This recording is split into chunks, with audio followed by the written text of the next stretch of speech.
Alright guys, what is up? It is Gnomes. I'm here in a game between Brakam and LordErno. We have LordErno here in the top hand side playing FW and Brakam here in the bottom hand side playing FS. Kind of interesting because I was watching the last two games of Brakam because because he was playing Moga actually. I was playing Constructs against him and I won my game versus him and he just lost another one, so that's probably why he changed to FS. He was playing a bit of a off meta, not off meta, but just like his Moga battle group wasn't exactly made the most efficient, or like I guess you would say, perfected in a way. I don't know. Where he was playing some spells and some champions that are okay, but they're not extremely good in as Moga. For example, he was playing the Moga Slinger, which is okay. It kind of depends. He was playing a few spells that were really just weird. For example, he was playing the Moga Decoy, I think. He was playing Looking for Work, which is a spell where you get like a free Moga champion, but it's random. But the nice thing about that spell is you get it onto a Gearhorn right away, so you can like deploy on the field. Bad thing is though that the champions that come onto the field are not upgraded as you want them, so they're not that good, right? I wonder if that could be a fun buff. Just make those upgrades the norm, because then Looking for Work would be way better if all the Moga that came out were always good, right? If they always had the correct upgrades. What else was he playing? He was playing the Moga Cannon, the one that's on like it looks like it's a, what are those funny animals called? Oh, they're super nice and cuddly. Oh, I forgot. They're like giant rodents. Whatever. But yeah, he was playing a few off champions for Moga. But he was playing Moga, so that was fun.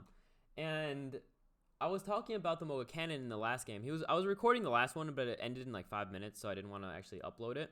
And I thought the conversation that I was having though, or the idea that I was having, was actually pretty interesting though. And what I was talking about is how in meta you have the best of every role, right? You have the best range champion in that faction, you have the best beater, you have the best support, blah blah blah, right? But what you can also do, which is kind of fun to do because it's spicy, is you play always the exact second best champion of that role instead.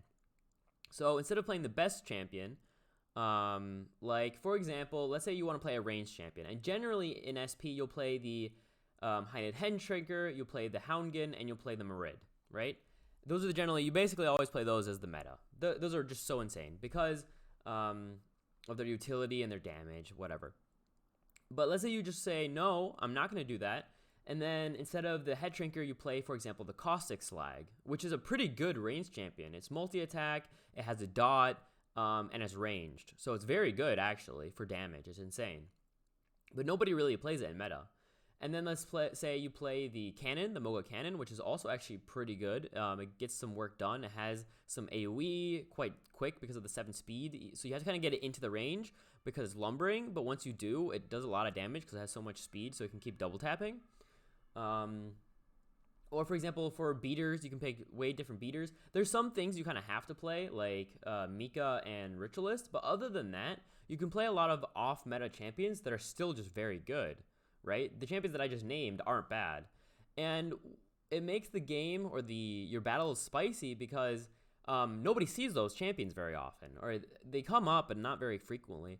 And then you have like a whole different feel to the game where you just, I don't know, I personally love playing things that aren't seen too often. That's why I'm always looking for either a theme or a faction that nobody's playing, but then I can make it so that when people see it, they're like, oh shit, that is actually really good. Why is nobody playing this, right? I love doing that. For example, I think at least I was doing that with the Brutes. I was doing that with the idea between, what was it? I was doing like a provision deck where like all my champions have provision and then the IS thing that gives in the random equipment, right? Or for example, FS FT Monks. I know it's been played before, no doubt, but just like playing it so much and perfecting it so much that people are like, wait, not only is this like a battle group that's been played, it's a battle group that's actually hella good, right? So usually, for example, the monks, people are like, yeah, it's been played, it's fine, yeah, it has some cool things, but whatever. But then I played it for a while, and people are like, wait, this shit is kind of OP. And then I feel just like good on the inside. Anyway, game has finally started. It looks like we have now, Brakam is playing the Psychic battle group, though. Psychic versus... I'm not positive what this is. Could be meta. We still have the Utter Dark Spectre. This is not a Battle Master yet, so maybe just doesn't have the runes he wants. Is this adaptive? Ooh, it could be adaptive. Yeah, it's probably an adaptive. I think the Utter Dark Spectre might have adaptive as well. I know you can play at least 3 to 4 adaptive champions in FW, which are alright. The reason adaptive doesn't work in too many factions, though, not only are there not too many adaptive champions in the game, but second of all, or in that faction, but second of all, it depends on the spells. FS and IS work so well because there's a lot of spells in those factions where you can just throw it out even if the fight hasn't started yet. Like in FS, you play Marsh Song, obviously, and in IS, you can play the Gritma's Hymn. Yeah, see, this champion also has adaptive. Yeah, this is an adaptive. This is hella dope. Play some spells, yo. So, look, every spell will be giving him 12 HP and 3 damage. So, I think around 3 adaptive champions is when you want to start spamming. Ooh, plays Moby. Does he have this kill? No, right? Ooh, he has a double tap here, though. But that's probably the only spell he's playing. I doubt he has a kill. No, because this is 11. Let's see. All right, and that's extra. All right, so this is 11. That's 22 plus 13 is 35. Or 34, sorry. Wait, 13 damage. Why are you doing 13 damage? What the? Oh, no, it was the Infiltrator that did 13. I just didn't see it. Yeah, look, he's 1 off. He's 4 off still. Barely off of getting this kill. Now, he's not going to get this kill, but he's on the dead magic zone. So the return attacks might not be the easiest. We'll see. Thing is also, when either any of these champions die, the Nora Globe will go over to LordErno, right? And that's really important to keep the fight going. So first of all, no spells. And second of all, Nora Globes will go over to him. So if the Infiltrator dies, Nora Globe will be his. If any of these champions die, I mean, obviously the Slam can work. But thing is, like, so this is a Psychic. So he wants to play the single target Psychic attacks, right? But he's not going to do it here. He's attacking him. He wants the knockback damage. That's why. All right, so he has the Psychic Amp now, 20%. I think he has a kill. Yeah, I'm pretty sure that Brakam has a kill. Oh, 40% amp out already. Crazy. Look at that. 40% all of a sudden, going from 11 damage to 14, even through the 1 defense. And he heals for 14 as well. Yeah, he heals for 14. So I think Spectre is dead. But the return kill on the Infiltrator will net him a kill. Or, yeah, will net him also a kill. And he'll get both Nora Globes so he can deploy. And right now, it's just all equipments, right? Brakam didn't deploy here. He played 3 equipment here instead. Oh, I thought that was Mind Wipe. Is he dead? Yeah, he's dead. But Nora Globe goes over to him. That's really big. And I think the Infiltrator is dead next turn, right? Because this is 12, 13.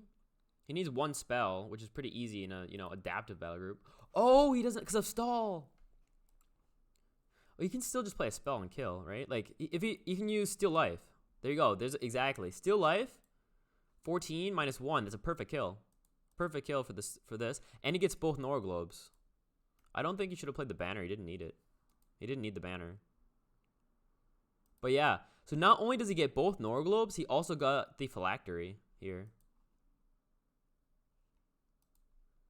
But does he deploy? I don't think so. But he's still ahead. Yeah. He doesn't deploy because he played the spell. But he heals up his Doombringer. And he got the Relic deploys. But on the other hand, Brakam has both of his Furk masks out. So his Furk are doing loads more damage at the moment. By the way, this one's sexy. Look, it's limited edition. Yeah, so I was talking about before about how you can play a battle group with a lot of off-meta champions, which is just a lot of fun. And I think that should be seen more often. Where you, cause like you'll be like, oh wow, that's really good. I didn't see that, and you're like, yeah, okay. It's just because it's second best, but actually there's some really good champions that are sometimes even better. Like for example, the Caustic. Wow, that's rank 3 or rank 2. Okay, like Caustic Slag, for example. You know, you never see it in a meta battle group, but it's insanely good, especially with like Cyclops Eye Belt, where it just does so much damage. Let's see, where do I find my off meta battle groups? Did I name it something? Kind of hard to find. See, and a few other ones though, like for example, Chaos Brave, 77 Nora, very good. Voil Courier, extreme. Wow, 20 damage. Just did 20 damage with him? Why? Oh, because he has vulnerability. Look at that though, crazy. They're both, exactly, they both have the pacified, so they can't attack this turn. But the Genesis Lich isn't really afraid of dying just because of the phylactery, for now, at least. Probably just deploys here, right? Is he in range? No. Yeah. Just deploy and then retreat the Genesis, maybe. He's already at 14. He's at 15. Yeah, exactly. He has this adaptive thing going. 3 adaptive champions is generally where you want to chill. You want to stay at around 3 adaptive and then keep trading. You don't... Ooh, nice cackle. Getting both of them. Yeah, now they're both awestruck. Yeah, you generally want to play at around 3 adaptive and then mostly supports and spells. You don't want to go too much more than that because adaptive champions by themselves are not too efficient generally because of the adaptive. Like this champion is, but most adaptive champions are kind of bad by themselves because adaptive has such crazy late game potential. So if you make them too good early as well, they just always are strong. 11 and 13 with the spatial dysplasia. So that's why you want to play like 3 and then play supports that can kind of help make sure they don't die and that kind of stuff. But anyway, more off meta. So yeah, Vol Courier, insane, right? Vol Courier, which has evasive, basically, evasive rank 1. You have Illuminate and Distracting Blow. So you can not only remove defense, you can also distract, and then you have Deflect. So you're good in 1v1s, you're a good support, and you're hard to kill, and you have 1-3 range, right? 1-3 range on a evasive champion is really good, and it's only 74 Nora. So like Vol Courier is definitely really good. Or another champion you can play in just meta SP is like Hanging Slag. Hanging Slag and Slag battle groups are insane, but like even in just meta, where you just run it at your opponent, and then they have to attack it and play a spell. Like if they play a 20, 40, or if they play like a 40 Nora AoE to kill it, half the time they don't die because of how the self-destruct and Acid Eater works. And the other half the time, if they're using 40 Nora to kill a 54 Nora champion, even though you're SP bonus, so it's like a 40 Nora champion to kill a 40 Nora spell, it's insane because you're no matter what getting damage out of it. So yeah, Hanging Slag is good in meta SP in my opinion. Yeah, I said Chaos Brave, Caustic, Cyclopean Bolt Case. All just like good champions. Alright, there's the kill. What did he play? I wasn't watching. He played 15, 15, 12. He didn't use a spell? Essence Drain. Ah, okay. Essence Drain for the kill. He's going to go for the Phylactery there. Yeah, good play. Because he can't just kill the Genesis, right? Thing is, going for the Phylactery here, but he's all... I mean, they're both low, but it's not a kill. Does he have a deploy? He does.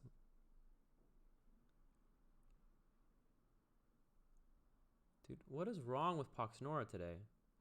Oh, it's because the updates are happening. Dude, my Poxnora client or website keeps like restarting itself for no reason. Alright, so Genesis is dead.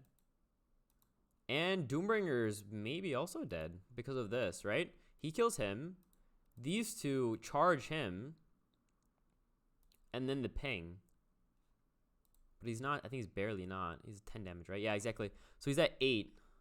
If he had vulnerability right now, then he would be. But he has no vulnerability.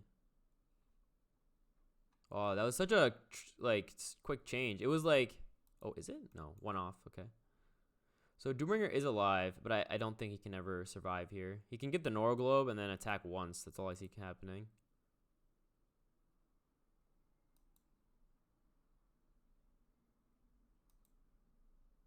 He would really need, like, Maybe another lifesteal here. Because then he can move up, kill this. Lifesteal, attack. Attack? Because this is also only 2 fibers. Yeah, you could do that. Move him over. Move him up. Lifesteal this again. Attack, attack. Should be a kill. And he gets 15 HP back. But does he ever play 2 of those? He might have the Bane Blast, though, right? He kind of wants the kill with the Genesis, though. If he does steal life, it should go over to the Doombringer, right? Because it depends on deployment, and the Doombringer was deployed way before this Genesis. Ah, Essence Drain, okay. So yeah, he'll get another Phylactery, but his Doombringer's gonna die soon. And both Norglobes, or this, yeah, both of these Norglobes are gonna go over to Brakam, right? Ooh, okay. That's risky. Interesting play. He moves up. He wants to, like, push. Yeah, he dies, exactly. Yeah, both of these are going over to Brakam. You can't kill this Phylactery yet. It's 2 versus 1 and the Avatar. This Avatar is pretty good, though, at moving forwards because of the Divine Binding. If you get him into the fight quickly, also because of the Dead Magic Zone. So you have, like, a movable Dead Magic Zone. So he's actually one of the better champions to deploy. It's funny because faction-wise, he's horrible because you always want to keep deploying as FW because of your bonus. So you really do not want to transfigure. But as a champion in itself, the Avatar is actually really good because of the Divine Bind. You just, like, run him forwards, and then you're doing value, and then you have an AoE, right? And then you have the Magic Zone, which is always strong. I mean, he can get this Norglobe and then probably deploy off of it, and then move his Avatar onto the Shredder, which has reflexes because of the Grant. He can attack once. That's not bad. Move him up, right? You can actually attack once here with these. That might be better. It depends. Is the Binding Chains better? No, right? Yeah, I think you'd rather just attack because that's 20 damage, and the Binding Chains would only be 12. What is it called, actually? Divine Binding. Okay. So yeah, he's already at 11 health. What spell was just played? Some spell was just played. An invisible spell. What could that be? In an FW. Like, what? Ancient's Protection, maybe? What else? Invisible FW spell. Maybe Cancel Magic? Possibly? No, that'd be Ancient. That is Ancient's Protection. Yeah, okay, so it was... Yeah, exactly. So it was the Ancient's Protection played, and that removed the bubble of protection. But he had to see that coming, right? Like, what other spell would be an FW? So the Mind Shredder is dead, but he was able to kill the Phylactery, which it doesn't really matter here. He's at full health, so it's like whatever. It's a close game. He's still doing okay, I think. He's tanky at 5 defense. But it's... Yeah, I don't know. Say more... Or for another, like, more off-meta meta champions, or, like, Sonic Elemental. Also pretty good, usually.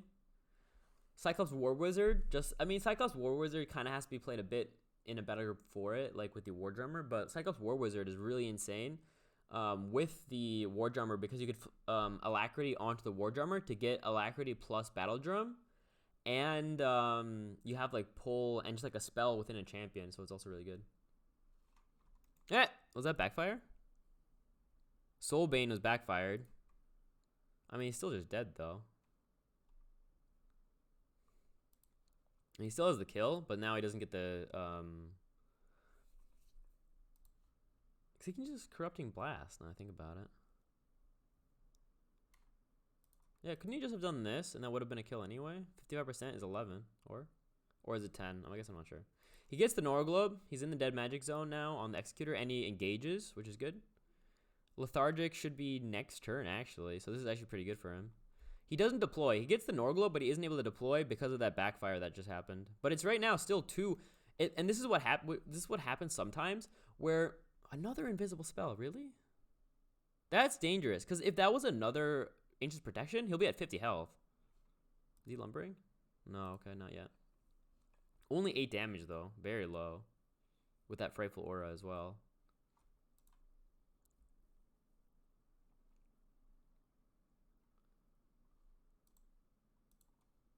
Yeah, but what can happen sometimes is if your enemy deploys their shrine first and then gets a really good advantage that's like far advantage, like in the middle and whatnot, and then you deploy after that, and then you only have one font and they have both middle font, and you like in the end decide, okay, I also need to deploy, that can be really bad.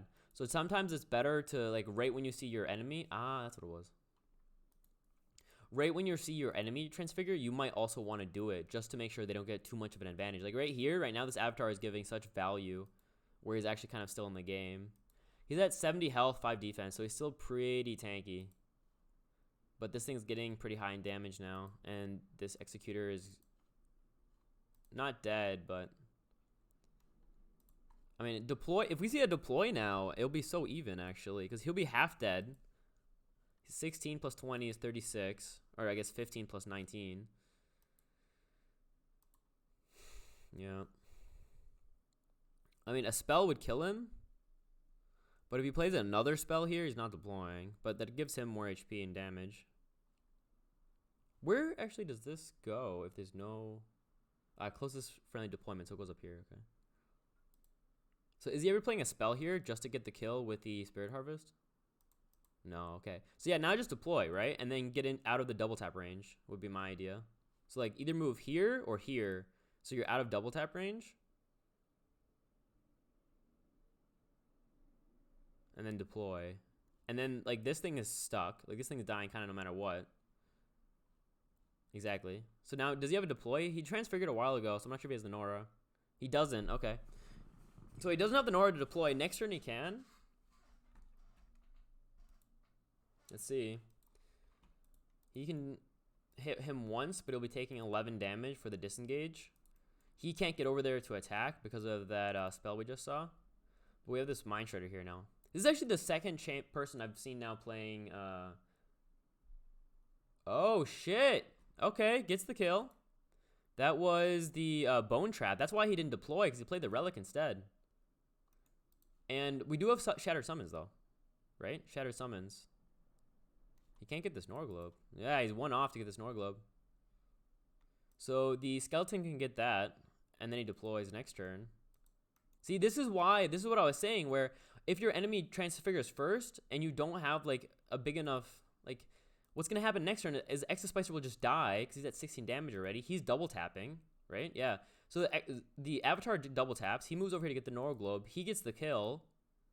And then he deploys, and then it's 2 versus 3, and, you know, he already has the Avatar in the field. He's at 59 health, so he might die soon. I don't know. So, yeah. Okay. Now he's not getting the Norglobe, is the thing. I thought he was going to go to get that, which is kind of important, in my opinion. 13, yeah, he's dead. So, like I said, he keeps getting into the font because he doesn't want to lose it. But now, does he have he has the Spirit Harvest, too. So now, not only is he going to get most likely both of these Norglobes up here, he also has the Spirit Harvest, and he can deploy. Right? And now it's 2 champions versus just this Avatar. Okay, he plays a spell. I think he should be deploying at least a little bit more at this point, though. I think LordErno should not be just playing spells here. He gets the font, though. But now it's a bit dangerous that the Avatar might die. I think he's still fine, though. This was actually a pretty good spell, because now anything that gets deployed here is stuck, so he has to deploy here. Yeah, but look, he's going to take another 4 damage. But yeah, I think the Avatar will get these both Norglobes and then kind of retreat. Get both Norglobes, deploy, and then kind of retreat, and then you're doing good middle. And that's kind of what keeps happening. We have a Sabotage out, though, so he has to watch out what he deploys. But yeah, we keep having the this push. What happens so often, actually, especially against, you know who this happens against? I think Markoth does this to me a lot. Markoth will like randomly out of nowhere deploy his shrine. Like the game is just like a normal like game, and then it's just like a normal, you know, mid-font game. Nothing's happening. Boom, he just deploys his Avatar and then moves forward. And I'll be like, okay, you're getting 20 or less. I'll just chill back and play passively. And then he just gets a giant advantage middle, and then I finally, at the end, transfigure, and then I'm like, okay, I've already lost. So you really need to watch out when this kind of stuff happens. But it's exciting, right? Because this Avatar is now at 51 health, so it's kind of low. But if both these Norglobes go over to Zamir and he just transfigure, or he deploys, he's up a font, right? But it's 41 HP on his avatar. We could see a Corrupting Blast, though. That'd be good, right? Corrupting Blast and retreat. And deploy here. That'd be strong, I think. He has to watch out for this Catalyst. Doesn't, yeah. So, I would say Corrupting Blast, move back 2, deploy here.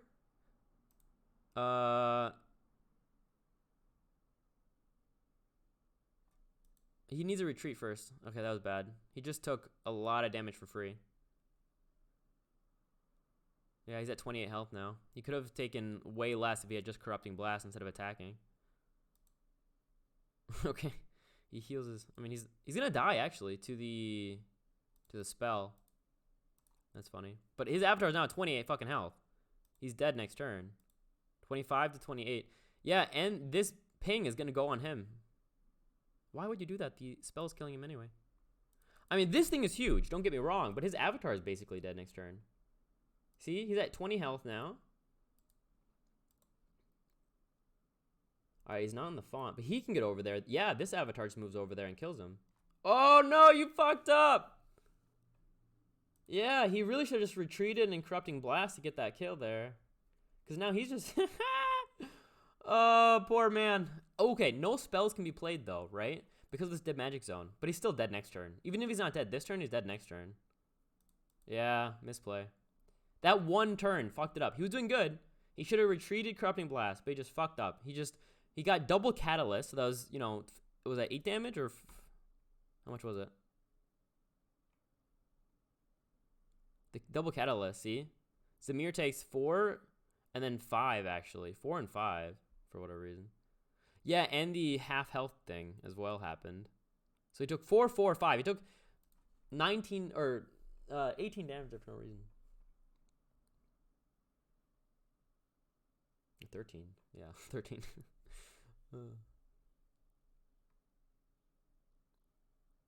But still, yeah. That was it.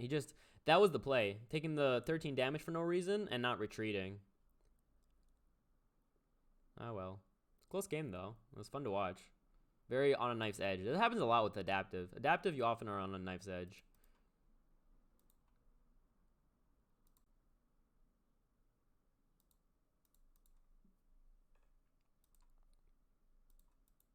Like, no matter what, this avatar just leaps after the Zamir next turn. Even if there's, like, a deploy, and then he is somehow removed from play, he can just leap, right? He's at 6 AP. Oh, I guess he can't leap and attack. Because of the cursed. The curse is gone next turn, though. Yeah, it'll be at 6. So, yeah, no matter what, next turn he can leap attack. So, we would need to see from Brakam, or from LordErno next turn, is like, remove Infiltrator from play. Put something in here, and then, yeah, it's just GG. There's no way. No fucking way. It's sad. He just misplayed at the end there. Ooh, what if he Mobies? Because then he's at 19 damage. What if he Mobies and gets this kill? Because then he double taps. He's like, I disengage. I'm running away. Stop attacking me. He's like, yeah, elusive leap, buddy. Is he gonna cackle or what? Because yes, that's definitely gonna help. Alright, there you go. 9. Yeah, I mean, he has a double tap, so it doesn't really matter. Because he attacks once, he attacks once. Oh, man. Close game. Close game. Oh, there's a Tomb of Hate out. Oh, no!